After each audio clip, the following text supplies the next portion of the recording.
fait le ciel et la terre.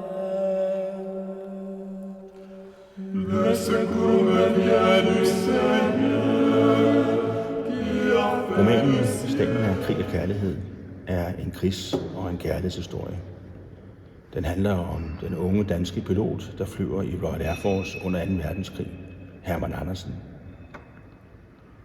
Han bliver nedskudt over Frankrig og flygter igennem det franske landskab. Og til sidst er han så syg og udmattet og forkommen, at det er gode munke, der samler ham op. Og han bliver plejet hos dem på deres kloster, som i romanen er i nærheden af La Rochelle over i Sydvestfrankrig. Je lève les yeux vers les monts, d'où viendra mon secours.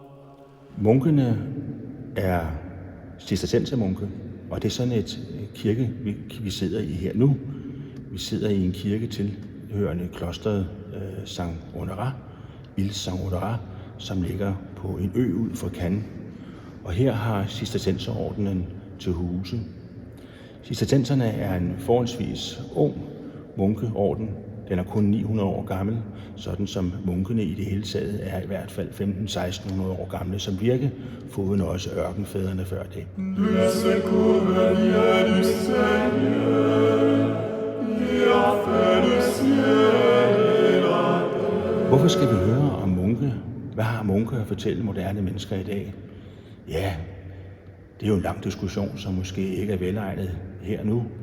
Men i bestræbelserne på et rent hjerte og dermed også et ordentligt liv, så er der noget, der hedder de 8 tanker, som handler om, hvordan vi kan leve mere oprigtigt og mere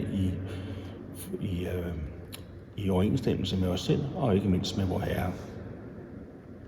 Noget af det, som står i vejen, det kan være forfængelighed. Forfængelighed, det vil sige, at man er så optaget af at blive rost. Så når man giver en gave, så er det ikke fordi, man ønsker at give en gave, så er det fordi, man ønsker at få ros for den gave, man giver. Og på den måde, så står forfængeligheden imellem en selv og et andet menneske, og imellem en selv og vor Herre. Tilsvarende kan man også tale om hovmod. Der er ikke noget galt i at være stolt. Alle mennesker må gerne være stolte. Men når stoltheden bruges til at fortælle, at andre mennesker er forkerte på den, eller er mindre værd end en selv, så er det hovmod. Og hovmod, det møder vi i aktivisme, når man synes, at den sag, man arbejder for og tror på, er så vigtig, at man kan beslutte sig for, at andre menneskers meninger kun er underordnet og ikke noget, man skal tage alvorligt. Det er det, der hedder elitær adfærd. Le secours me vient du Seigneur, qui a fait le ciel et la terre.